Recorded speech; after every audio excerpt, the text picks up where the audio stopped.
तो टॉपिक है हमारा कंसाइनमेंट। एग्जाम के लिए वेटेज होगी 10 मार्क्स, कोई ऑप्शन नहीं, कुछ नहीं, हर एग्जाम में हर बार आएगा 100%। ठीक है, तो जो भी आपका एग्जाम होगा उसमें 10 नंबर का कंसाइनमेंट का क्वेश्चन जरूर आएगा।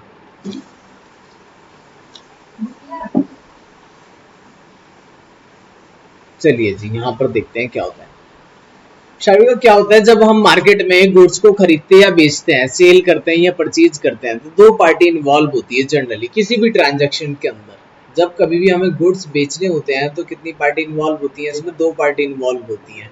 एक माल बेचने वाला, दूसरा गुड्स खरीदने वाला, सेलर एंड बायर, दो पार्टी इन्वॉल्व होती है। First one is a seller और सेकंड कस्टमर कह लो या बायर कह लो, एक ही बात है। जब तक गुड्स सेलर के पास होता है, सेलर ओनर होता है। जब गुड्स ट्रांसफर कर दिया जाता है बायर को और उससे पैसे ले लिए जाते हैं तो बायर ओनर बन जाता है। रिस्क वगैरह भी ट्रांसफर हो जाता है बायर के पास, ओनरशिप ट्रांसफर हो जाती है बायर के पास। अब अगला स्टेप हमारा क्या होता है, देखो कंसाइनमेंट में क्या करना होता है। कंसाइनमेंट किस तरह की सेल्स है या किस तरह का बिजनेस है, जो आप अकाउंट्स पढ़ते हो वो मेथड होता है रिकॉर्ड करने का, ट्रांजैक्शंस को किस तरह से रिकॉर्ड किया जाता है। ऐसे ही कंसाइनमेंट भी एक प्रोसेस है। कंसाइनमेंट में भी कुछ ट्रांजैक्शंस होंगे, उसको रिकॉर्ड कैसे करना है हमें ये सीखना है। तो जनरली एक बिजनेस से रिलेटेड है जिसमें हमें सेल्स करना है। अब कंसाइनमेंट के अंदर भी दो पार्टी इन्वॉल्व होंगी। अगर मैं बात करूं, कंसाइनमेंट में दो पार्टी इन्वॉल्व होंगी। फर्स्ट पार्टी को बोला जाएगा consignor, this is our first party, and second party होगी कंसाइनी। कंसाइनर और कंसाइनी कब आते हैं? कंसाइनर और कंसाइनी का रोल तब होता है जब कभी बड़ा बिजनेस होता है, कोई बिजनेस का लेवल थोड़ा सा बहुत ज्यादा बड़ा है। अब कंपनी क्या है, अपने आप गुड्स को सोल नहीं कर पा रही, हमें कुछ मार्केट में एजेंट चाहिए जो हमारा माल बेचेंगे। तो उस केस में हम कंसाइनमेंट यूज करते हैं। एग्जाम्पल जैसे स्टील इंडस्ट्रीज हो गई, सीमेंट इंडस्ट्री हो गई, कार इंडस्ट्री हो गई, पेट्रोल इंडस्ट्री हो गई। ऐसी इंडस्ट्री जो बड़ी बड़ी इंडस्ट्रीज हैं, ये यूज करती हैं कंसाइनमेंट का। तो कंसाइनर का मतलब यहाँ पर आप ये समझोगे, कंसाइनर मतलब कोई कंपनी है। एग्जाम्पल ले लेते हैं, मारुति कंपनी है। कंसाइनर कौन है? एक मारुति कंपनी। अब जो मारुति कंपनी है उसे अपनी गाड़ी बेचने के लिए शोरूम की जरूरत है, एजेंट की जरूरत है, डीलर की जरूरत है जो मार्केट में उनका माल बेचेंगे। उन्हें बोलते हैं डीलर को या एजेंट को बोला जाता है कंसाइनी। जो एजेंट होगा हमारा वो क्या होगा? कंसाइनी। एजेंट का काम कितना है? सिर्फ कंपनी से माल मंगवाना है, अपने शोरूम में रखना है और मार्केट में उसको बेचते रहना है। एजेंट का काम इतना है। अब देखो कंपनी को क्या बेनिफिट हुआ, शोरूम नहीं खोलना पड़ा। शोरूम किसका होगा? हमेशा एजेंट का। कंपनी का शोरूम नहीं होगा, एजेंट का शोरूम होगा। ठीक है, कंपनी से माल मंगाएगा एजेंट और मार्केट में बेचता रहेगा। तो दो पार्टी इन्वॉल्व होंगी generally, consignor and consignee. Consignee एक मीडिएटर है बस, और कुछ भी नहीं। एजेंट के थ्रू गुड्स कस्टमर को मिलेगा, डायरेक्ट नहीं मिलेगा। अगर आपको पेट्रोल चाहिए, अपनी गाड़ी में पेट्रोल डलवाना है, जिस पेट्रोल पंप पे भी आप जाओगे वो किसी ना किसी डीलर का होगा जनरली। कंपनी खुद अपने पेट्रोल पंप नहीं खोलती। जब भी आप पेट्रोल पंप पे जाते हैं तो देखते हैं एक छोटा सा नाम वो अपना भी लिखता है। ठीक है, तो वो एक डीलर का होता है। डीलर का काम क्या है? कंपनी से, हिंदुस्तान पेट्रोलियम से या इंडियन ऑयल से पेट्रोल मंगवा लिया उसने अपने पेट्रोल पंप पे, फिर डिस्ट्रीब्यूट करता है कस्टमर को। ऐसे ही मारुति इंडस्ट्रीज हो गई, ऑटोमोबाइल इंडस्ट्री पूरी की पूरी ऐसे ही हो गई। और गैस इंडस्ट्रीज भी कह सकते हैं, सिलेंडर वगैरह अगर आपको चाहिए तो किसी एजेंट के थ्रू ही मिलेंगे, डायरेक्ट कंपनी से नहीं मिलेंगे। तो जहां कहीं भी एजेंट का रूल आएगा उस प्रोसेस को बोला जाता है कंसाइनमेंट। एजेंट बीच में आकर माल बेचेगा, कंपनी डायरेक्ट नहीं बेच रही होगी। ठीक है ना, जब कभी भी एजेंट के थ्रू सेल होगी तो उसको क्या बोलेंगे हम? कंसाइनमेंट बोलेंगे। हाँ, मीनिंग आ गया समझ में कि कंसाइनमेंट किस तरह की इंडस्ट्री में लग रहा होगा। चलिए ठीक है, कंसाइनी का बेनिफिट देखो क्या होगा। मान लो मैंने कोई प्रोडक्ट बनाया, ये मारुति कंपनी है, जब ये सेल करेगी तो इसको तो प्रॉफिट होगा, राइट। बट कंसाइनी के केस में कंसाइनी की अर्निंग कैसे होगी, इसकी अर्निंग के बारे में हम कैसे डिस्कस करें कि कंसाइनी की अर्निंग कैसे होगी, क्या लगता है आपको? या हाँ ठीक है, तो जितनी भी सेल करेगा इसको कमीशन मिलेगा। अब मैं कमीशन का इंट्रोडक्शन देता हूँ आपको। कमीशन तीन तरह का होगा। एक न्यू पेज ले लेते हैं। ठीक है, देखिए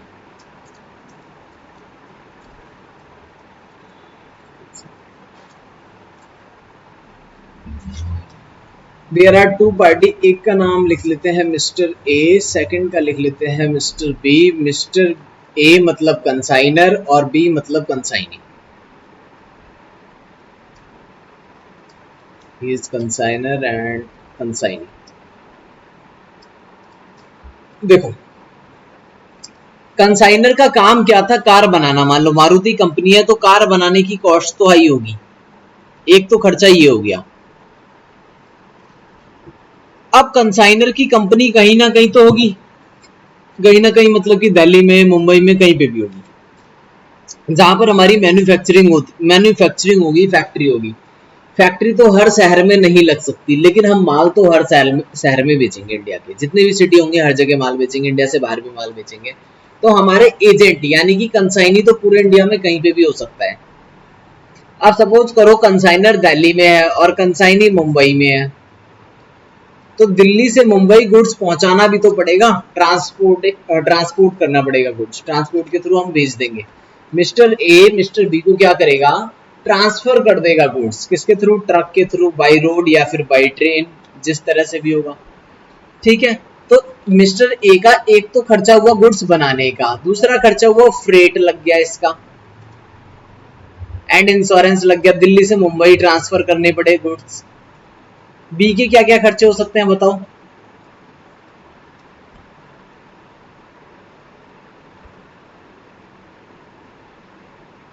ओके तो ठीक है, बी का खर्चा सपोज करो रेलवे स्टेशन से भेजा है तो क्लियरिंग एक्सपेंस देना पड़ेगा। रेलवे से जब माल बाहर आता है तो क्लियरिंग एक्सपेंस देना पड़ता है।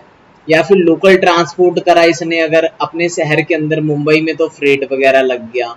अब माल पहुंच गया इसके शोरूम पर, उसके बाद कौन से खर्चे होंगे पहुंचने के बाद, रे, रेंट, एडवर्टीजमेंट और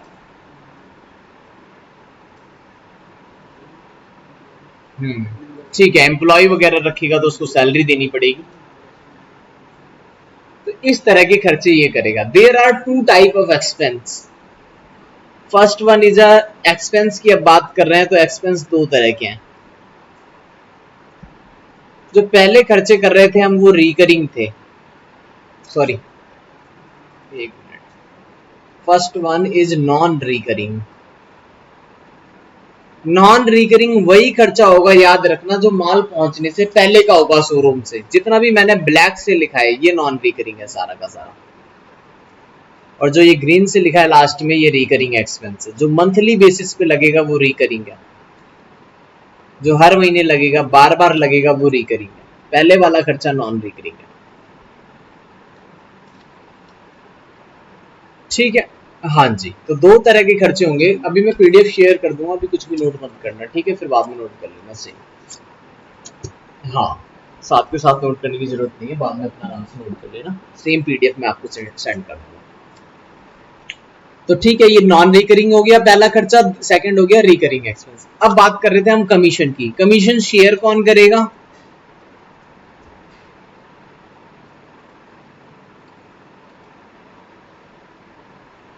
ठीक है, कंसाइनर कंसाइनी को दे देगा, ओनली कंसाइनी को मिलेगा कमीशन। ठीक है, there are three type of commission. First is a normal commission. Normal commission, normal commission क्या होता है आप याद रखना। First of all normal commission मतलब मैंने आपको कोई प्रोडक्ट दिया, मैंने कहा इसको बेच दो मार्केट में, जितने का भी बिकेगा मैं उसको आपको 10% कमीशन दे दूंगा, इसको बोलते हैं नॉर्मल कमीशन। नॉर्मल कमीशन का मतलब होता है टोटल सेल पर कमीशन मिलेगा आपको, बस और कुछ नहीं। जितने की भी सेल होगी हम उस पर कमीशन दे देंगे। फिर आता है over riding commission. Over riding commission, over riding commission का मतलब पता है आपको। देखो ओवर राइडिंग कमीशन का मीनिंग क्या होता है, मिस्टर ए ने मिस्टर बी को एक कार दी, जो कार थी 5 लाख रुपए की कॉस्ट थी उसकी, और उसको बेचना था 6 लाख रुपए में। एग्जाम्पल के थ्रू बताता हूँ मैं आपको। मिस्टर ए ने मिस्टर बी को बोला ये कार 5 लाख रुपए की बनके तैयार हो गई है, मार्केट में इसमें 6 लाख रुपए की बेच दो, हमें आपको 10% कमीशन दे देंगे। 10% मतलब 60,000। और आप हमें वापस कर देना कितने रुपए, 540। बस हम 40,000 का प्रॉफिट कमा के खुश हो जाएंगे, कोई दिक्कत नहीं। बट आपको हम 60,000 रुपए दे देंगे। मिस्टर बी ने क्या करा, इसको बेच दिया इसने 7 लाख रुपए में मार्केट में। अब बताओ मिस्टर बी को कमीशन कितने मिलेगी, 70,000। कंपनी को वापस कितने मिलेंगे, बाकी बचे हुए पैसे 6,30,000। मिस्टर बी ने कहा जो मैंने 1 लाख रुपीज एक्स्ट्रा अर्न करके दिए हैं कंपनी को, उसमें से भी तो दे दो मुझे कुछ। कंपनी ने कहा ठीक है, इस 1 लाख का 20% और ले लो।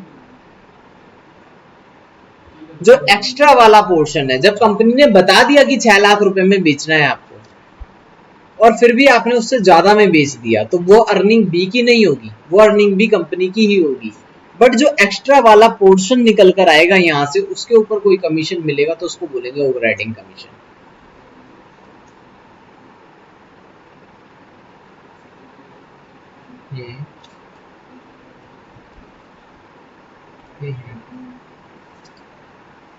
बेसिकली ये छोटी मोटी इंडस्ट्री फॉलो नहीं कर पाती कंसाइनमेंट को, जो बड़ी इंडस्ट्रीज होती हैं वही फॉलो करती हैं, तो उनका कंट्रोलिंग सिस्टम इतना बेटर होता है कि वो झूठ नहीं बता पाएगा।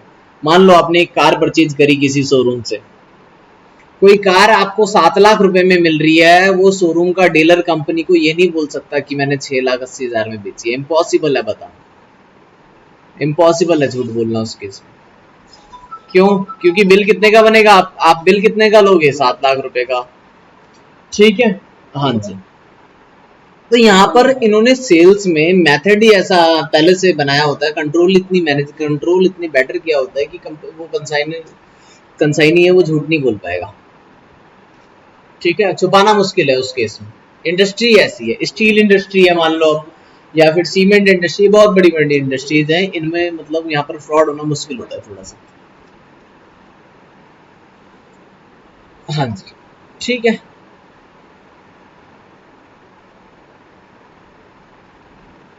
तो 2 कमीशन तो पढ़ लिए, थर्ड कमीशन एक और है, del creditor commission. Del credere के बारे में पता है, ये कहाँ पे पढ़ा था आपने?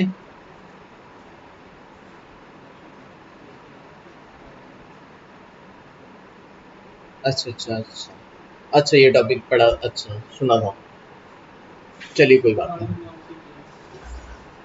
तो डेल क्रेडिटर कमीशन देखो क्या होता है। डेल क्रेडिटर कमीशन के बारे में किस पे मिलता है ये,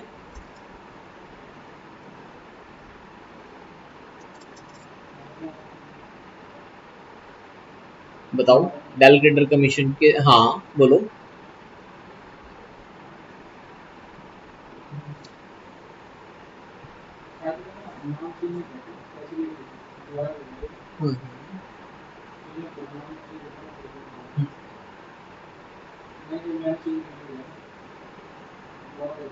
ओके ओके, ठीक है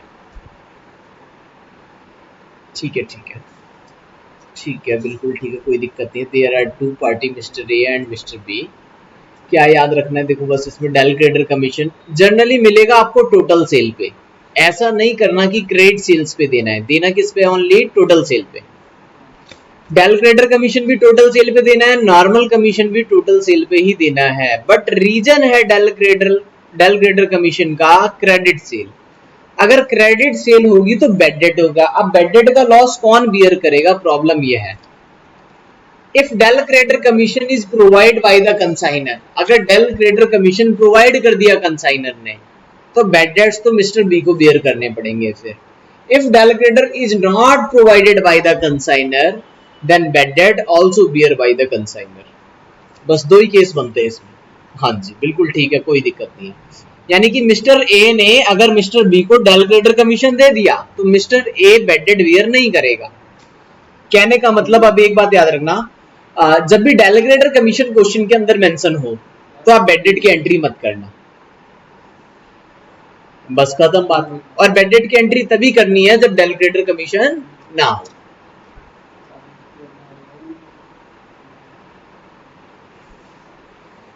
ठीक है, नेक्स्ट पॉइंट देखते हैं अगला। अच्छा, इसमें सबसे ज्यादा इंपॉर्टेंट, एक तो कमीशन निकालना, ये तीनों point right. Second is a closing stock की वैल्यूएशन कर लेना। बस खत्म। ये 2 पॉइंट अगर आपको आते हैं तो कंसाइनमेंट आ जाएगा, कोई दिक्कत नहीं है। ठीक है, अभी मैं बता रहा हूं वैल्यू ऑफ एबनॉर्मल लॉस निकालना। एबनॉर्मल लॉस या फिर इसको बोलते हैं loss in transit. Loss in transit देखो क्या था, दिल्ली से मुंबई गुड्स जा रहा है, हो सकता है रास्ते में कोई एक्सीडेंट हो जाए या फिर कुछ भी हो जाए, चोरी वगैरह हो जाए या कुछ गुड्स खराब हो गया, दैट इज एबनॉर्मल लॉस। ये बताओ नुकसान किसका हुआ, कंसाइनर का या कंसाइनी का? ओके, अच्छा माल पहुंच गया था मिस्टर बी के पास, उसके गोडाउन में आग लग गई मिस्टर बी के शोरूम में, अब किसका लॉस हुआ? सारा गुड्स जल गया। ओके, कंसाइनर का ही होगा, गुड। तो ठीक है, आपको बस ज्यादा कोई मेहनत नहीं करनी इसमें, ये देखना है मुझे गुड्स की कॉस्ट कितनी थी, उसमें फिर खर्चे जोड़ लेने हैं। कौन से वाले खर्चे जोड़ोगे? सिर्फ non recurring expense. Non recurring expense कैसे ऐड ऑन करते हैं वो मैं बता दूंगा, बस 2 चीजें ऐड ऑन करनी है, ये टोटल आ जाएगा। अगर कोई इंश्योरेंस क्लेम मिला है तो वो माइनस कर लेना, बस क्लेम है तो माइनस कर लेना, अदरवाइज नो प्रॉब्लम। डिफरेंस जो भी आएगा वो नेट एबनॉर्मल लॉस होगा। मान लो मेरा लॉस हुआ 1 लाख रुपए का, कंपनी ने 80,000 रुपए दिए, तो मेरा नुकसान तो 20,000 ही बचेगा ना, तो क्लेम इसलिए माइनस कर लेते हैं। ठीक है, सेकंड पॉइंट है valuation of closing stock. Valuation of closing stock, valuation of stock, valuation of closing stock में क्या करना है, सबसे पहले कॉस्ट ऑफ गुड्स लिखने हैं कि कितने गुड्स बचे हुए हैं हमारे पास। जो भी गुड्स होंगे सबसे पहले हम वो लिखेंगे, फिर प्लस करेंगे non recurring expense, same non recurring expense. यहाँ पर जो खर्चे ऐड करोगे वो ए वाले भी करोगे और बी वाले भी करोगे, प्रपोर्शन बेसिस पे दोनों के। ठीक है, तो जो भी आ जाएगा वो क्लोजिंग स्टॉक हो जाएगा। ठीक है, हाँ बताओ।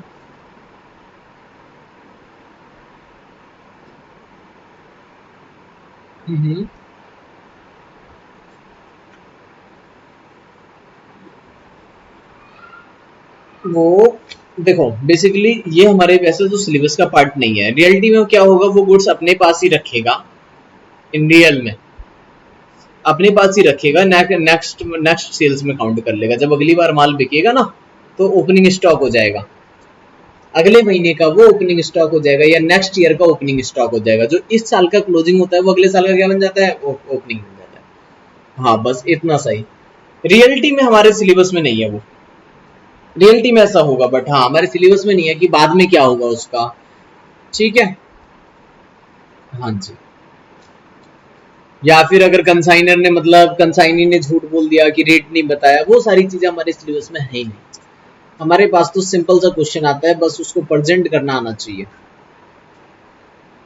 हाँ जी, सारा केस बना बनाया आएगा, वो तो सारी बातें फिर लॉ में आ जाती हैं, अकाउंट्स में नहीं रह जाती कि अगर इसने पैसे नहीं दिए तो क्या होगा, इसने झूठ बोल दिया तो वो सारी चीजें हमारे लॉ का पार्ट बनेंगी। इसमें तो सिर्फ इतना ही करना है कि जो हुआ है उसको रिकॉर्ड कर लेना है बस। ओके, तो कंसाइनमेंट को मैं बना देता हूँ कंसाइनमेंट अकाउंट प्रेजेंटेशन, ये ठीक है।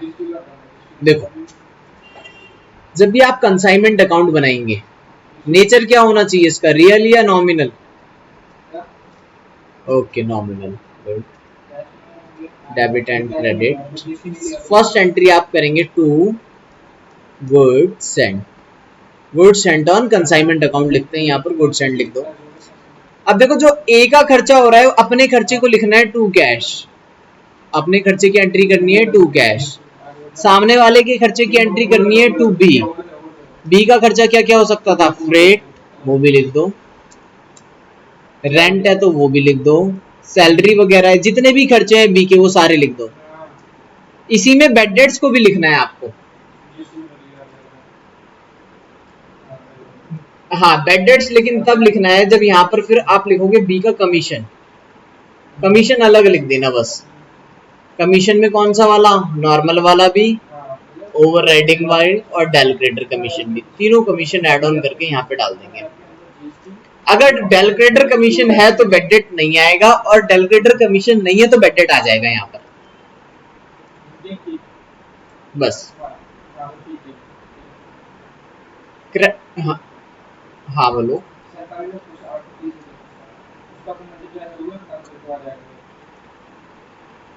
यस।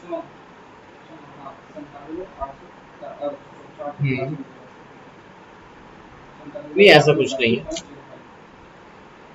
अगर डेल ग्रेडर कमी, हाँ हाँ बेड डेट्स हो गए और डेल ग्रेडर कमीशन प्रोवाइडेड नहीं किया हुआ है तो बेड डेट तो कंसाइनर का होगा फिर।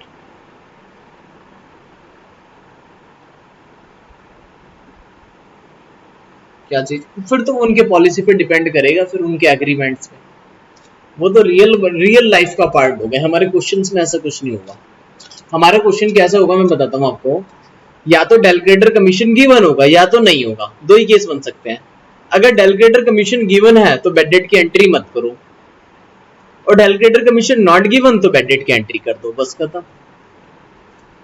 हाँ, कि इतना माल क्रेडिट में बेचना है, कैश में बेचना है, इस तरह की भी पॉलिसीज हमारे इसमें नहीं आएंगी, ठीक है ना, सिंपल अकाउंटिंग आती है।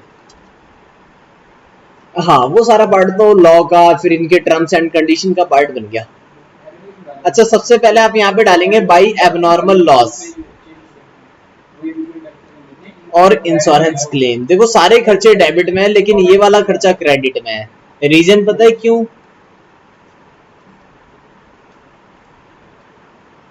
इंश्योरेंस क्लेम का नहीं, एबनॉर्मल लॉस का। क्लेम तो क्रेडिट में ही आना चाहिए जनरली। ये एबनॉर्मल लॉस क्रेडिट में क्यों है, सारे खर्चे जबकि डेबिट में है?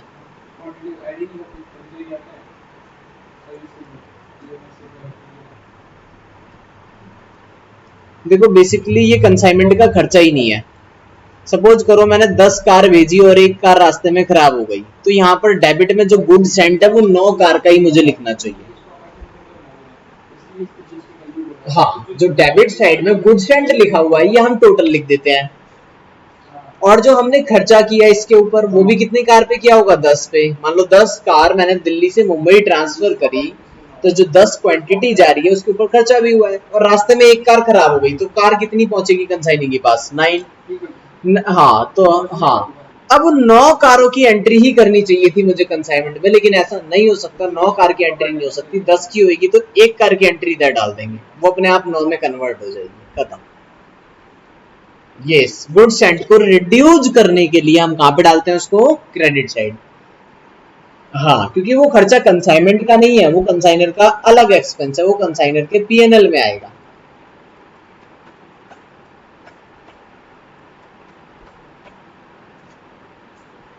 ठीक है, अब हम इसका टोटल लगा लेंगे तो प्रॉफिट आ जाएगा।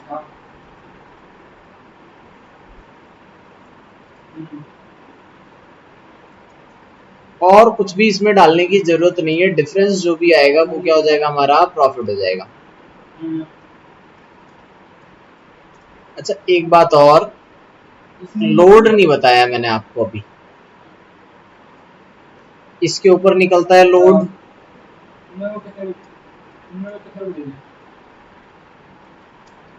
और इसके ऊपर भी निकलता है stock reserve.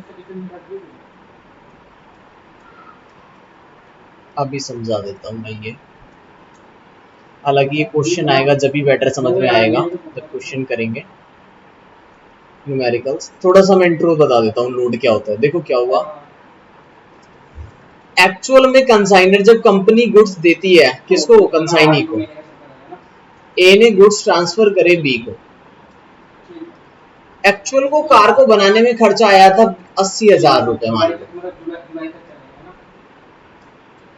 But invoice price यानी कि मैंने इसमें 20,000 रुपए पहले एड ऑन किए, फिर ट्रांसफर किया 1,00,000 रुपए में बी को, तो 10 कार कितने में ट्रांसफर होगी, 10 लाख में। अब 10 लाख रुपीज की क्या बी ए ने प्रॉफिट कमा लिया या नहीं कमाया बताओ? इसने प्रॉफिट तो जोड़ लिया इसमें। हाँ तो बताओ एक ए ने प्रॉफिट अर्न कर लिया या नहीं किया? अभी नहीं, अर्न थोड़ी किया है। ए ने कार, हाँ, कंसाइनर का प्रॉफिट अभी थोड़ी हुआ। अगर कोई कंपनी अपने एजेंट को गुड्स देती है रेट बढ़ाकर, इसका मतलब ये नहीं है कि प्रॉफिट हो गया। प्रॉफिट तब तक नहीं हो सकता जब तक, हाँ, जब सेल हो जाएगा तभी प्रॉफिट होगा। ठीक है, तो देखो क्या होगा जब हम कंसाइनमेंट अकाउंट बना रहे होंगे, तब जब यहाँ पर हम गुड्स सेंट ऑन कंसाइनमेंट लिखेंगे, कितने रुपए लिखेंगे? 8 लाख लिखेंगे या 10 लाख लिखेंगे? 10 लाख लिखोगे, चलो ठीक है। अब सपोज करो बी ने सारी कार बेच दी 11 लाख रुपए, 1 लाख रुपए के हिसाब से। 1 लाख कह रहा हूं मैं, 1,10,000 रुपए के हिसाब से, यानी कि सारी कार बेच दी, 10 कार इंटू में 1,10,000 रुपए, 11 लाख रुपए में बेच दी बाई सेल, 11 लाख रुपए। बी को हमने कमीशन भी दे दिया 50,000 रुपए का। चलो कमीशन वगैरह कोई खर्चा नहीं है, बताओ प्रॉफिट कितने का हुआ? कोई भी खर्चा नहीं है। और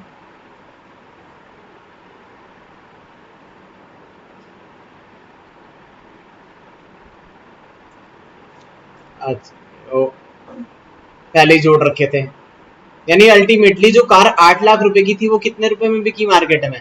11 लाख रुपए की। प्रॉफिट कितना निकलना चाहिए मेरा? 3 लाख। इसको ठीक करने के लिए मुझे 2 लाख रुपए लोड के नाम से यहाँ पर डालने पड़ेंगे। अब ठीक हो जाएगा, देखो 13 lakh minus 10 lakh equal to 3 lakh. जितने रुपए इसके अंदर एक्स्ट्रा एड ऑन करे होंगे कंसाइनर ने, वो अपोजिट साइड डाल दो।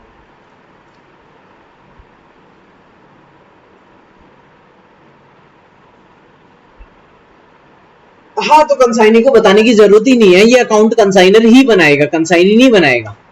Made by consignor, consignment account कौन बनाएगा? कंसाइनर बनाएगा।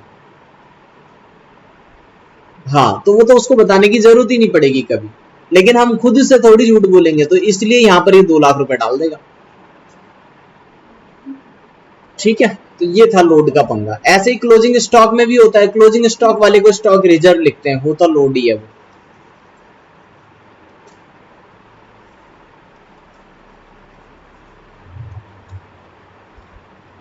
ठीक है, वो न्यूमेरिकल्स करेंगे तो अच्छा बेटर समझ में आ जाएगा, कोई दिक्कत नहीं है। एक अकाउंट और बनाना है यहाँ पर। सेकेंड अकाउंट कौन को क्या बनेगा बताओ? नहीं नहीं नहीं, वो सब तो सब्सिडरी हो गए अलग से। Yes, consignee account. Consignee is our debtor और क्रेडिटर, क्या लगता है? कंसाइनी से मुझे पैसे लेने हैं या उसको देने हैं? अगर आप कंसाइनर हो तो लेने हैं, क्योंकि उसने हमारा माल बेचा है, सारी कलेक्शन उसी के पास होगी। सेल्स करने से जितनी भी कलेक्शन आई होगी वो सारी कलेक्शन कंसाइनी के पास होगी। तो डेटर है तो डेबिट से स्टार्ट करना चाहिए। मैं इधर लिखूंगा सेल्स कितनी हुई, सेल्स में से अपने खर्चे ले लो, एक्सपेंस, अपना कमीशन ले लो, बाकी पैसे हमें ट्रांसफर कर दो बाई बैंक। नहीं है समझ? जितनी भी सेल हुई उसमें से खर्चे और कमीशन ले लो, बाकी पैसे हमें दे दो। यहां पर एंट्री करनी है टू कंसाइनमेंट। क्या लिखोगे आप? सेल्स नहीं लिखोगे, टू कंसाइनमेंट। और यहां पर लिखोगे बाई कंसाइनमेंट, यहां पर भी लिखोगे बाई कंसाइनमेंट।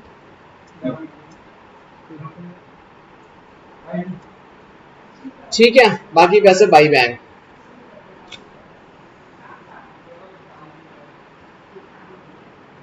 देखो क्या हुआ, मतलब कि एक मिनट, जैसे ये ऊपर बी है ना, कंसाइनी कौन है? ये वाली एंट्री यहाँ पर हमने इधर डाल दी, कमीशन वाली एंट्री सेकंड ये यहाँ डाल दी फिर। और जितनी इसने सेल्स करी थी जो क्रेडिट में थी, अच्छा सेल्स तो मैंने लिखना ही, यहाँ पर लिखना ही रह गया। एक एंट्री और आएगी बाई बी, सेल्स। सेल्स के बिना प्रॉफिट कैसे निकलेगा? हाँ जी, तो सेल्स वाली एंट्री इधर डेबिट में आ जाएगी।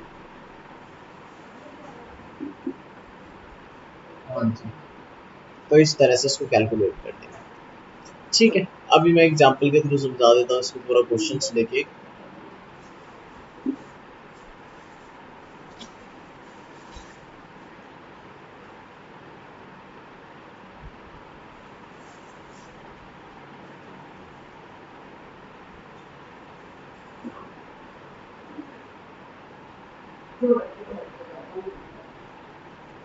चलो एक मिनट, बस एक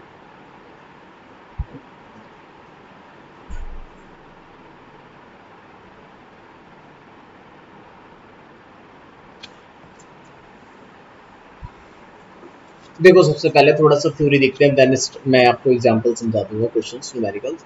when the goods are sent by the owner और the principal to agent or any other representative, condition of the selling goods on behalf which latter will be given commission, specified rate भी specified होते हैं पहले से, इसको बोलते हैं consignment. तो सेम वही मीनिंग है कि कंसाइनर कोई प्रिंसिपल होगा, वो अपने एजेंट को गुड्स देगा। फिर कैरेक्टर्स हैं, goods are send by the consignor to the consignor. Relationship between the consignor consignee का क्या होना चाहिए, प्रिंसिपल एंड एजेंट होना चाहिए।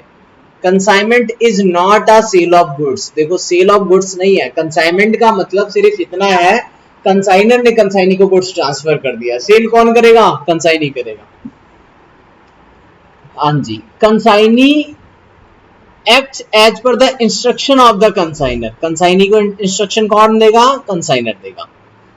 Consignee has the right to receive commission, consignee के पास राइट है कमीशन रिसीव करने का। सारी चीजें आ गई ना समझ में, कैरेक्टर्स।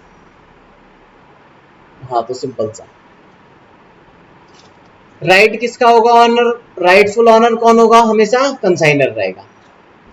कंसाइनी कभी भी गुड्स का ऑनर नहीं बनेगा, कंसाइन, ठीक है ना, हमेशा गुड्स कंसाइनर का ही रहेगा, कंसाइनर के बाद कस्टमर का हो जाएगा वो। कंसाइनमेंट क्या होता है ये बता दिया, कंसाइनर क्या होता है सिंपल सी बात है, पता चल गया। जो पर्सन ट्रांसफर करेगा गुड्स वो कंसाइनर होगा, जो रिसीव करेगा वो कंसाइनी होगा। कमीशन हमने तीनों टाइप्स की देख ली, ordinary commission, del creditor commission और ओवरराइडिंग कमीशन।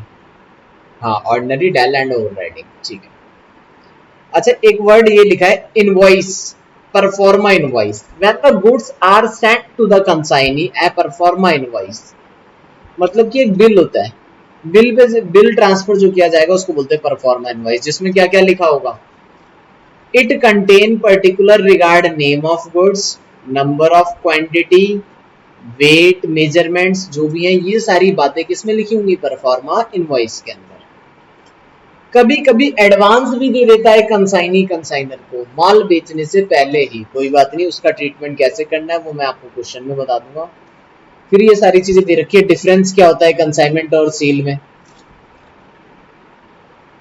ठीक है, ये एक बार पढ़ लेना रीड आउट, ये मैं आपको सेंड कर दूंगा पूरा। चलिए ठीक है, फिर एक क्वेश्चंस लेते हैं न्यूमेरिकल्स, न्यूमेरिकल के थ्रू मैं आपको समझा देता हूँ और questions.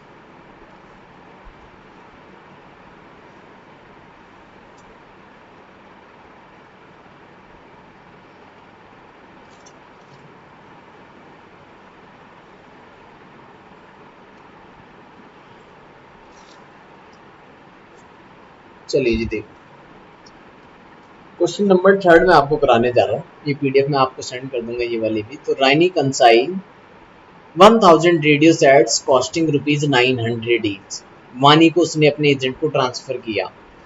Rani incurred the following expense, Rani के खर्चे हैं कुछ, 6500 रुपए खर्च किए कैरेज के लिए, उसके बाद फ्रेट के लिए खर्च किए 9000 रुपए, इंश्योरेंस के लिए खर्च किए 3250 रुपए। वानी रिसीव द डिलीवरी, वानी को रिसीव हुई डिलीवरी 950 रेडियो सेट्स की, बस 50 रेडियो कहाँ गए, उसने तो 1000 रेडियो दिए थे। हाँ बोलो, यस ठीक है, एबनॉर्मल लॉस हो गया होगा, ओके। देन उसने बताया बाद में सेल्स कर दी 750 रेडियो, तो उसने बेच दिए 9 लाख रुपए में।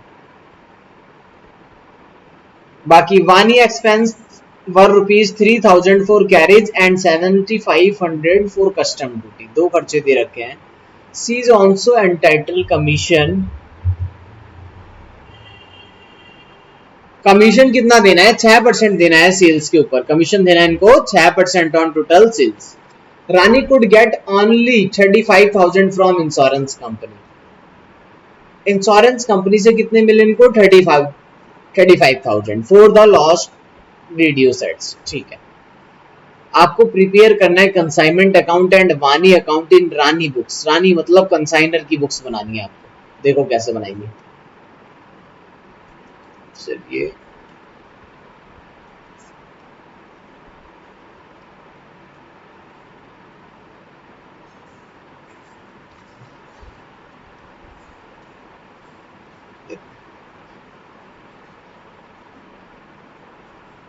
तो यहाँ पर बना लेते हैं पहले एक consignment account, then consignee account बना देंगे, कोई नहीं।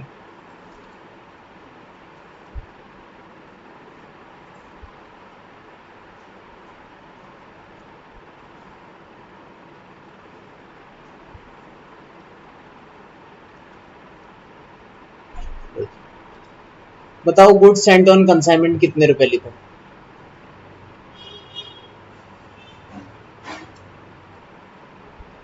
100 रेडियो सेट्स, सॉरी 1000 इंटू में 900, राइट? तो ये आ जाएगा 9 लाख रुपए। ओके, अपना खर्चा कितना हुआ?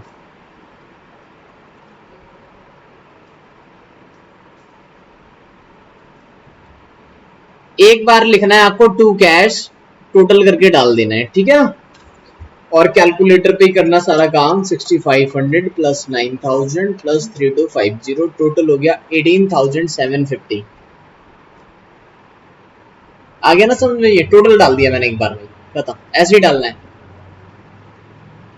वानी को मिले 950, ठीक है कोई बात नहीं। वानी का खर्चा है वो भी डाल देते हैं। वानी का खर्चा वानी के नाम से डालोगे आप, और वानी ने सेल्स कर दी, कोई बात नहीं, तो वानी के नाम से सेल्स भी लिख दो। वानी लिखा, ब्रैकेट में लिख दो सेल्स, नो प्रॉब्लम। सेल्स कितने की हो गई? 7,50,000 रुपए की। सॉरी गलत लिख दिया सेल्स मैंने, 9 लाख रुपए। सेल्स तो 9 लाख रुपए है, ठीक है डन। तो सेल्स की भी एंट्री कर दी। 3,000 है कैरेज के लिए और कस्टम ड्यूटी। कैरेज के लिए है इसका 3,000, बाकी कस्टम है। कस्टम कितना था? 7,500, टोटल हो गया 10,500 रुपए। वानी को कमीशन दो, कितने रुपए का कमीशन दोगे बताओ?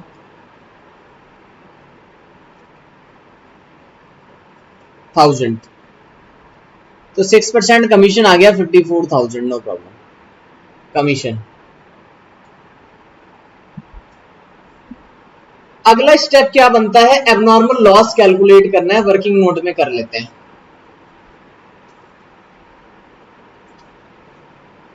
बस कितने रेडियो खो गए हमारे? 50। एक रेडियो कितने रुपए का था? 900 रुपए का।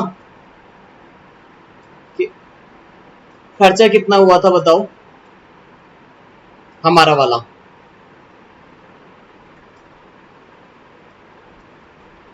कितने रेडियो पे खर्च किया था ये हमने? 18,750। देन 50 रेडियो का कितना होगा? ऐसा समझ में, पूरा नहीं ऐड ऑन करना है, प्रोपोर्शनेट बेसिस पे ऐड करना। जितने रेडियो खो गए हैं उतने रेडियो का खर्चा कैलकुलेट करो, देन ऐड ऑन करो। 937 आ रहा है, 938 ले लेते हैं, पॉइंट में आ रहा है। बताओ कोई दिक्कत है तो? आगे समझो। ओके, क्लेम कितना मिल गया था हमें? देन एबनॉर्मल लॉस डिफरेंस आ जाएगा।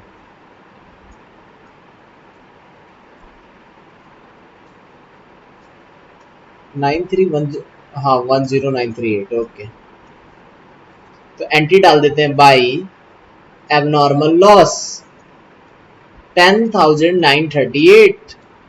इंश्योरेंस क्लेम भी यहीं पे डाल दो 35,000। अच्छा एक बात और बताओ, देखो क्लेम अगर 45,000 से ज्यादा मिल जाता, 45,938 से, तो क्या करते? क्लेम मान लो मिल जाता 47,000, देन बट वो कंसाइनमेंट में आता नहीं है। कंसाइनमेंट में तो मुझे ये लिखना है कि वानी की वजह से प्रॉफिट कितना हुआ, बस। ये कैलकुलेट, बट ये क्वेश्चन आता है ऐसा को, आपको सिर्फ एबनॉर्मल लॉस लिखना है यहाँ पर, ठीक है, और ये पूरा ये वाला अमाउंट डाल देना है, क्लेम को छोड़ देना है, खत्म खत्म, इसमें डालना ही नहीं है। बेसिकली वो जो प्रॉफिट है एबनॉर्मल गेन वो कंसाइनर के पीएनएल अकाउंट में आएगा, यहाँ आएगा ही नहीं। और यहाँ से हमने ये रिड्यूस करने के लिए इधर डाला है, यहाँ पर पोस्टिंग नहीं कर रहे हैं हम, ये तो हमें यहाँ से इसमें से हटाना है, डेबिट वाला जो अमाउंट है। यहाँ पर कितने रेडियो हैं 1000, मुझे इसमें से 50 रेडियो हटाने, इसलिए मैं क्रेडिट में डाल रहा हूँ। हाँ, तो कभी भी क्लेम अगर इससे ज्यादा मिल जाए तो क्या कर दोगे आप, उसको हटा दो, यहाँ पर डाल दोगे।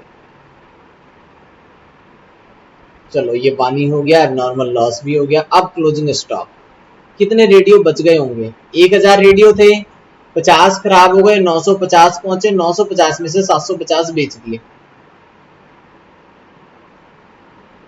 वैल्यू निकाल लेंगे, value of closing stock, 200 pieces बचे हुए हैं, राइट। एक रेडियो कितने का था, कहाँ गया, 900, ओके, तो 1,80,000। अब क्या करेंगे शार्विका, इसमें जो खर्चे हैं वो भी ऐड ऑन करेंगे, खर्चे ऐड ऑन करेंगे तो 18,750 डिवाइडेड बाई इनटू में 200, ओके गुड। तो ये कितना आ रहा है, 18,750 डिवाइड 1000 इंटू 200, 3750। नेक्स्ट पॉइंट, और भी खर्चा जोड़ेंगे हम, ये वाला भी। क्या वानी का खर्चा नॉन रिकरिंग है, कस्टम कैरेज,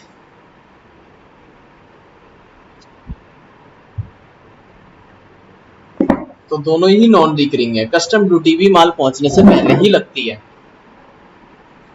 शोरूम पे माल पहुंचने के बाद कस्टम ड्यूटी नहीं लगेगी, ठीक है ना, तो पहले लगेगी। तो 10,500 रुपए डिवाइडेड बाई,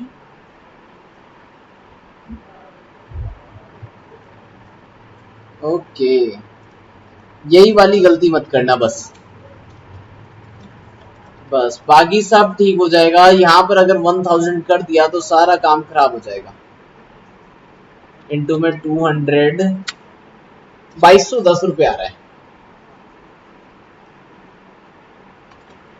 टोटल देख लेते हैं, 1,80,000 plus 3,750 plus 2210, 185,960। Stock on consignment, stock on consignment, closing stock 185,960, इसका टोटल लगा लेंगे। जो डिफरेंस आएगा वो हमारा, लोड की इसमें कोई एंट्री नहीं होगी जब तक क्वेश्चन में मेंशन नहीं होगा कि उसने प्राइस बढ़ा के भेजा है, ठीक है। मैं लोड वाला क्वेश्चन भी अभी करा देता हूँ, एक क्वेश्चन ले लेते हैं, अभी टाइम है, अभी है टाइम, एक और क्वेश्चन ले लेंगे। 9,10,938, 35,000, 185,960। एक बार इसका टोटल कर लेते हैं। टोटल आ रहा है इसका 11,31,898 रुपए, 11,31,898 रुपए माइनस कर देंगे तो प्रॉफिट आ जाएगा। माइनस में 9 लाख, माइनस में 18,750, माइनस में 10,500 और 54,000, 148,648 प्रॉफिट आ गया। यही है प्रॉफिट, मैच हो गया ये देखो, ठीक है। अब बताओ वानी से हमें कितने रुपए लेने हैं,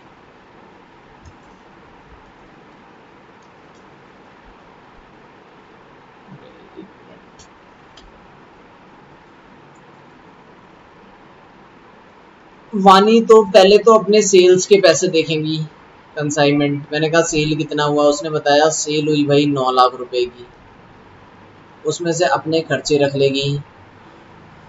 खर्चे कितने हुए कंसाइनमेंट में उसके वानी के, 10,000, ओके, एंड कमीशन ले लेगी अपना 54,000 difference shall be transfer by money by bank, बाकी पैसे को हमें ट्रांसफर कर देंगे। अगर कुछ एडवांस दिया होता तो पहले भी लिख देते बाय बैंक, आया समझ में? अगर एडवांस होता तो यहीं पर आता और कुछ कोई एंट्री नहीं करनी एडवांस की, बस 9 लाख माइनस 10,500 माइनस 54,000 8,35,500 रुपए, 8,35,500 याद है।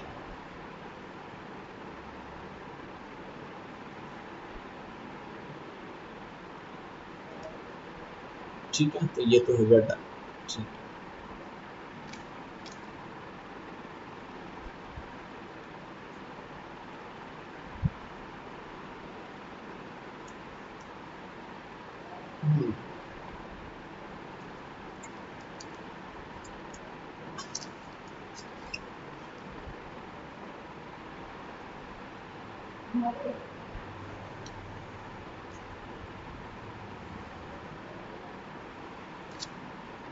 देखो एक second question.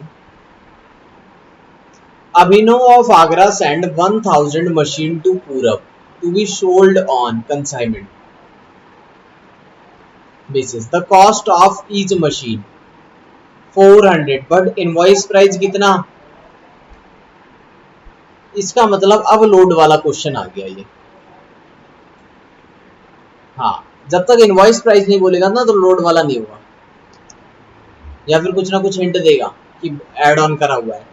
Abhinav spent ₹1,200 on packaging and dispatch to Purab, वो on receiving the consignment accept a Abhinav bill, advance में दे दिया उसने 40,000 रुपए बिल से, बिल रिसीवेबल से मतलब 40,000 रुपए एडवांस पे कर दिए, कोई बात नहीं। सब्सिक्वेंट पूरब इन्फॉर्म अभिनव को करता है 800 मशीन उसने सोल्ड कर दी 700 रुपए के हिसाब से, 800 मशीन बेच दी गई है 700 रुपए के हिसाब से। एक्सपेंस पेड बाय पूरब, पूरब ने खर्चा किया फ्रेट पे, गोडाउन रेंट पे और इंश्योरेंस पे 1200 रुपए। Purab is entitled to commission, commission देना है 6% on sales, 1.5% del creditor commission, 1.5%। Del creditor commission कितना हो जाएगा? 1.5%। वन कस्टमर जिसने 40 मशीन खरीदी थी उसने पैसे नहीं दिए ड्यू टू इंसॉल्वेंसी, तो बैड डेट हो गया। अब बताओ बैड डेट की एंट्री करेंगे या नहीं करेंगे इस क्वेश्चन में? हाँ, उसकी एंट्री नहीं करेंगे, फटाफट इसे भी सॉल्व कर लेते हैं।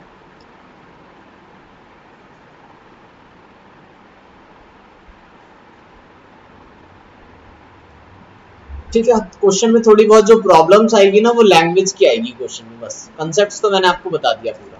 लोड का रहता था तो लोड का भी हो गया ये।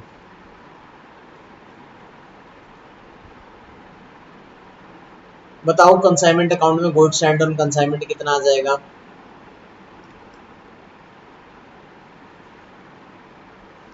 5 लाख आ जाएगा, बट एक्चुअल में कॉस्ट 4 लाख की है, बट इनवॉइस प्राइस कितना है? 5 लाख। कितने परसेंट प्रॉफिट ऐड ऑन कर लिया इन्होंने? 25%। तो क्वेश्चन में ये भी लिख सकते थे 25% अबाउ कॉस्ट। 5 लाख नहीं बताया होता, फिर 5 लाख कैलकुलेट करना पड़ता। आगे समझ में? ऐसे भी दिया हो सकता था, एक और तरीका है, देखो 4 लाख और ये भी बोला होता 20% ऑन इनवॉइस प्राइस, 20% ऑन। अब कैसे कैलकुलेट करते तुम बताओ? 20% करते तो गलत आ जाता, ये तो 5 लाख तो नहीं आ रहा।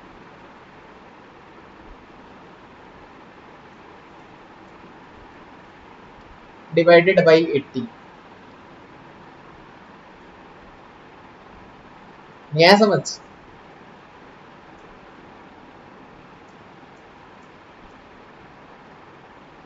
एट्टी परसेंट मतलब 5 लाख आ रहा होगा कैलकुलेटर पे। ऐसे निकालना है फिर, अगर 20% ऑन आईपी बोल दे और गिवन कॉस्ट हो तो। ठीक है, कोई नहीं, ये ट्रिक पॉइंट्स हैं छोटे छोटे, मैं बता दूंगा। देखो ये हुआ बेसिकली, एक कंसेप्ट देखना, cost plus profit equal to sale होता है ना, या फिर आईपी कह दो। कॉस्ट पता है आपको 4 लाख है, प्रॉफिट मुझे पता नहीं है, इनवॉइस प्राइस का कितना 20%, तो ले लो 20% ऑफ वर्क्स। अब इक्वेशन को सॉल्व कर लेना। अब इक्वेशन को सॉल्व करोगे तो लास्ट में इक्वेशन यही बचेगी, 40 लाख डिवाइड बाई 80 इंटू में 100। तो मैंने डायरेक्ट ही बोल दिया आपको 80% से डिवाइड कर लेना, ये देखते ही बताओ इस तरह से। ठीक है, वो प्रैक्टिस से आ जाएगा, कोई बात नहीं। चलिए आगे इसको हटा देते हैं एक बार, ये फिर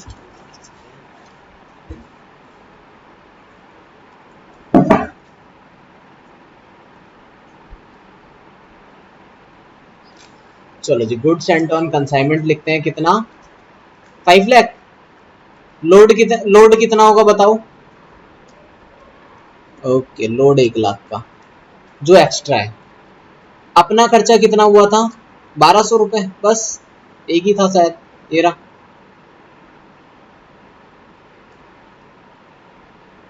एडवांस में बिल दे दिया, ये इसमें एंट्री होगी नहीं। 800 मशीन बेच दी 700 रुपए के हिसाब से, सेल कितनी आ जाएगी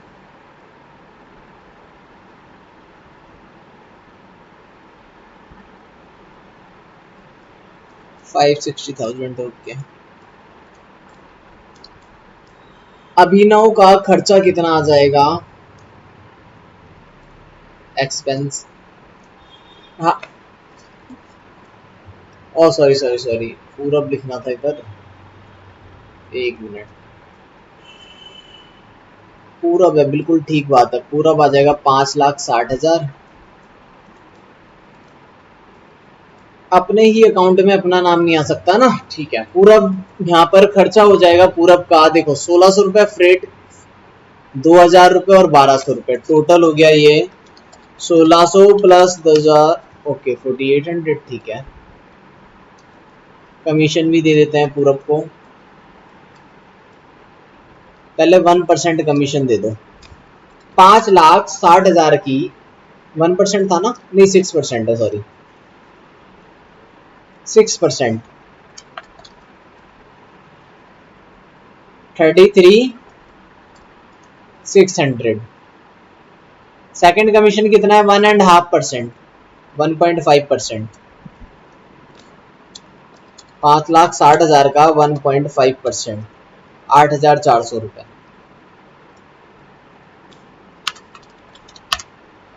टोटल कमीशन 42,000। बताओ कमीशन में कोई प्रॉब्लम है तो बताओ।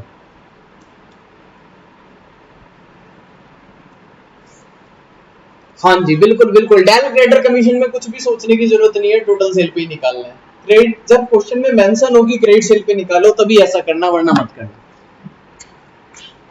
हाँ जी, चलो ये भी लिख दिया। एबनॉर्मल लॉस था इसमें, कुछ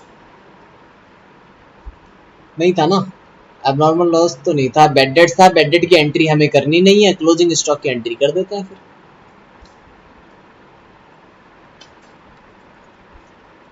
bye stock on consignment, stock on consignment,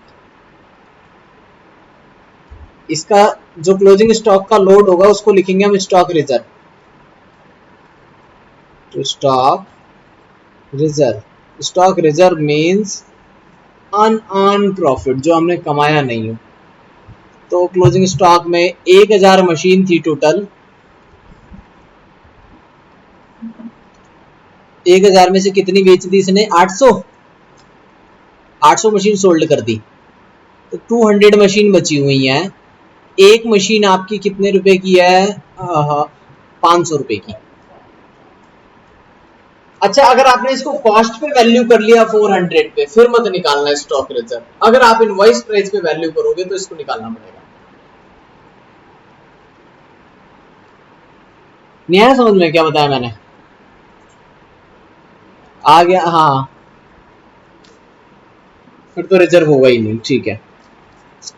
अब खर्चे जोड़ दो, इसमें खर्चे जोड़ दो, ये 1200 रुपए वाले, पहले कंसाइनर के खर्चे जोड़ दो। 1200 रुपए खर्च हुए थे 1000 मशीन पे, तो 200 मशीन पे कितने हो जाएंगे 1200 डिवाइड बाई 1000, 240 रुपए। और फ्रेट फ्रेट जुड़ेगा बस 1600 रुपए का।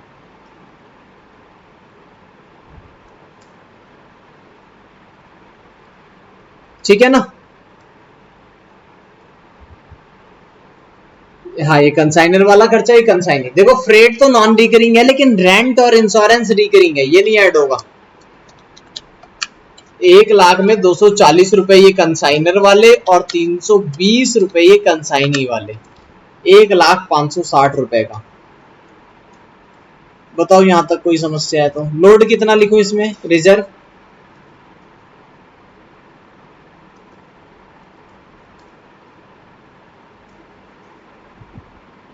₹20,000। रिजर्व 20,000 होगा ना, आगे समझ में वो।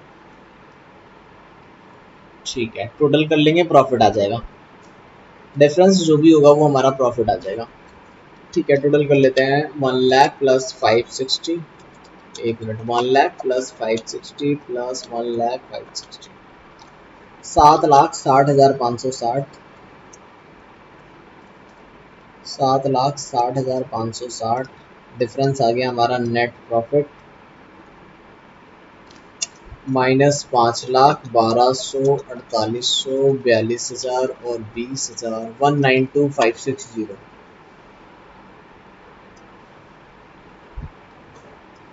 अब इसमें कोई दिक्कत तो नहीं है? ठीक है, अभी और कोई क्लास तो नहीं है ना इस टाइम पे? ठीक है ठीक है, फिर कोई दिक्कत नहीं है। सेल्स कितने की हुई इस बार? 5,60,000 रुपए की। इसमें से कितने रुपए पूरब कट करेगा? 42,000 एंड, अरे वो वाले रह गए पहले वाले। सबसे बिल, एक बीआर भी तो दिया था एडवांस में कुछ। ओके, तो वो 40,000 की भी कटिंग हो जाएगी। 40,000। फिर अपने खर्चे ले लेगा कंसाइनमेंट के, खर्चे हैं 4,800 के। फिर कमीशन ले लेगा अपना बाई कंसाइनमेंट 42,000। बाकी पैसे आपको ट्रांसफर कर देगा बाई बैंक, बाकी दे देगा by bank.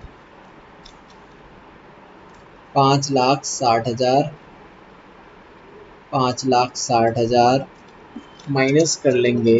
5,60,000 minus 40,000 minus 4,800 minus 42,000, 4,73,200 रुपये।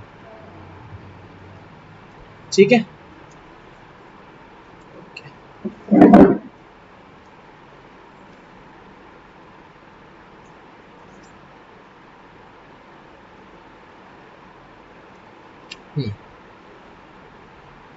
अभी 4 ठीक है। देखो 10 मिनट और, एक क्वेश्चन और।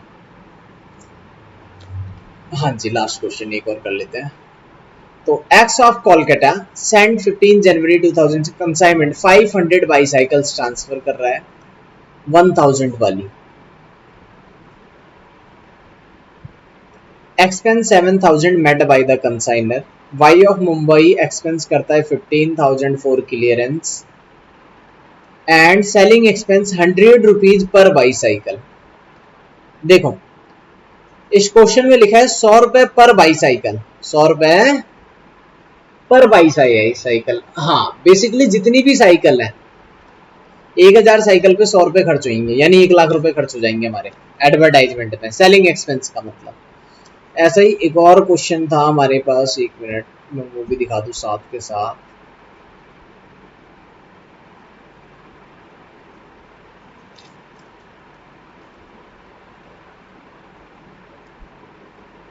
जब आप क्वेश्चन नंबर 8 करोगे,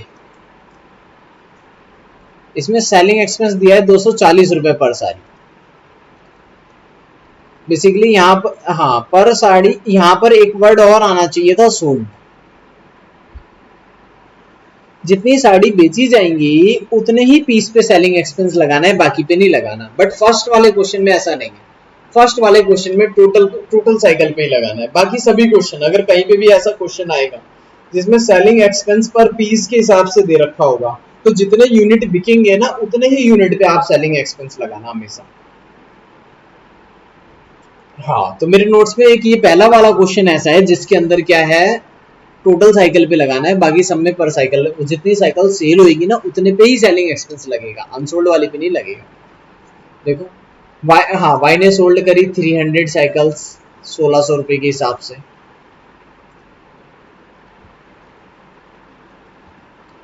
अगेन 150 साइकिल्स और बेच दी 1720 रुपए के हिसाब से। कमीशन देना है कितना, Y was entitled to commission 250 पर वाई साइकिल सोल्ड। देखो यहाँ पे लिखा है, ऐसे ही सेलिंग एक्सपेंस के बारे में भी लिखा होगा हर क्वेश्चन के अंदर। प्लस और कमीशन दिया जाएगा, और कितना कमीशन दिया जाएगा बताओ। कमीशन इस बार परसेंटेज में नहीं दिया, अमाउंट में दी दिया, कहते हैं 250 रुपए दे देंगे पर साइकिल।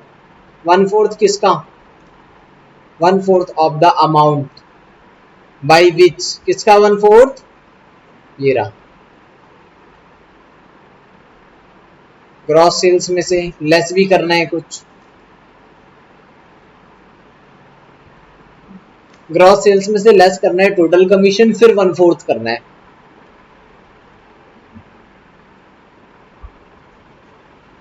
हम्म हम्म। नहीं, जो कमीशन सेकंड वाला है ना, जो सेकंड कमीशन है वो भी लेस करने के बाद फिर 1/4 करना है। तो सेकंड वाला कमीशन तो पता ही नहीं है कितना है, ठीक है। और भी चीजें लेस करनी है, देखो और भी क्या लेस करनी है, एक्सीड सम, सम भी लेस करना है, कितने रुपए के हिसाब से, 1250 रुपए, ये भी काटने हैं, फिर देना है 1/4। तो वो मैं सिखा दूंगा, इसी लैंग्वेज के लिए करा रहा हूँ ये क्वेश्चन, ठीक है। देखो ये लो जी,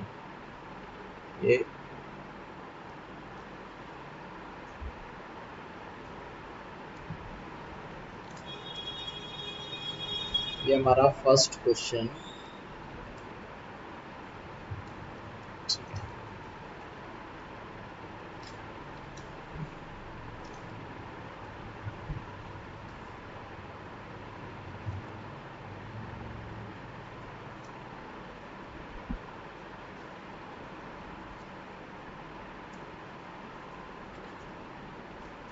बताओ गुड सेंड कितना लिखूं मैं कंसाइनमेंट में। हाँ जी, okay, to good send on consignment 5 lakh रुपए। अपना खर्चा कितना हुआ था, टू कैश 7,000। सामने वाले का खर्चा कितना हुआ था, कौन है, वाई का खर्चा है ना। हाँ बिल्कुल बिल्कुल बिल्कुल, सारे खर्चे लिखने हैं उसके, क्लियरेंस के हम डाल देते हैं यहाँ पर 15,000 रुपए, राइट। एंड सेलिंग एक्सपेंस इस वाले क्वेश्चन में ना टोटल साइकिल पे ले लो, कितनी साइकिल है टोटल हमारे पास, 500। हाँ, बाकी सभी साइकिल में, बाकी किसी क्वेश्चन में ऐसे मत करना। हाँ, बाकी बाकी क्वेश्चन में जितनी साइकिल्स बिकेंगी उतने पे ही डालना। 50,000 रुपए आ गया ये, तो ये 65,000 रुपए हो गया टोटल। सेल बता दो कितनी हो जाएगी, 300 साइकिल्स तो बेच दी 1600 रुपए के हिसाब से, फिर 150 साइकिल और बेची 1720 रुपए के हिसाब से, 4,80,000 इतना ही आएगा ना। और 1720 इंटू में 150, 2,58,000।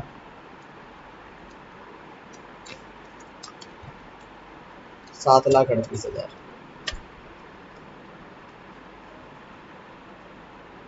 बाई वाई, वाई ने सेल्स कर दी कितने की, 7,38,000 रुपए। वाई को कमीशन दे दो,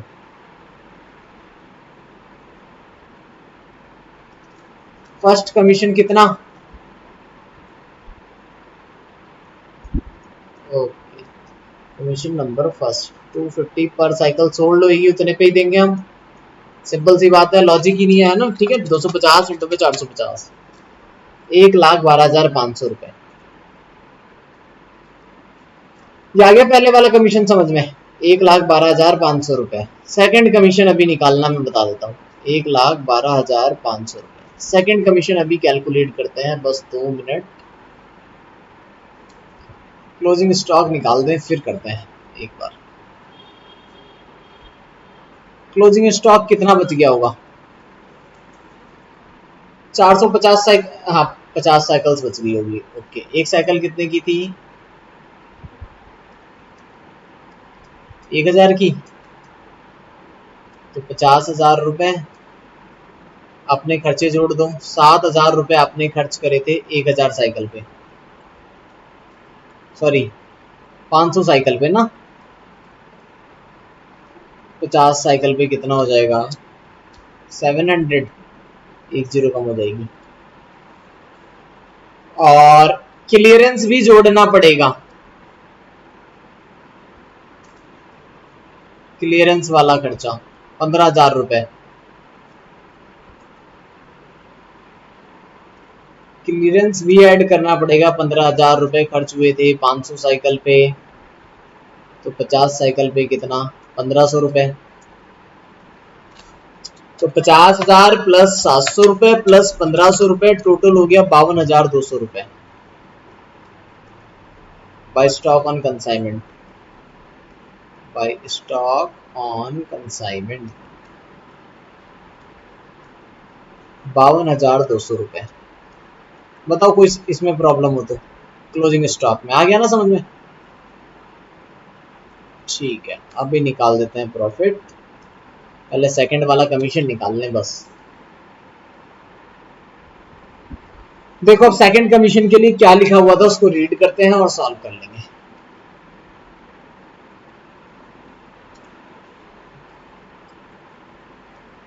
सेकंड कमीशन को लेट कर ले रहा हूं मैं एक्स। टोटल कमीशन क्या हो जाएगा पता? भाई सेकंड कमीशन नहीं पता तो एक्स लेट कर लिया, ठीक है।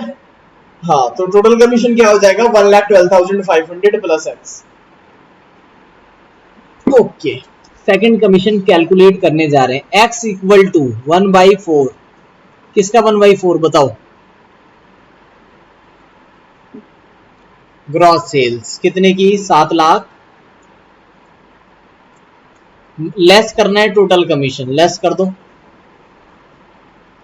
1,12,500 भी घटा दो और एक्स भी घटा दो, खत्म। अगर इतना ही होता तो इतना ही सॉल्व कर लेते, लेकिन इसने एक सम भी माइनस करना है। सम कितना माइनस करना है? ये रहा।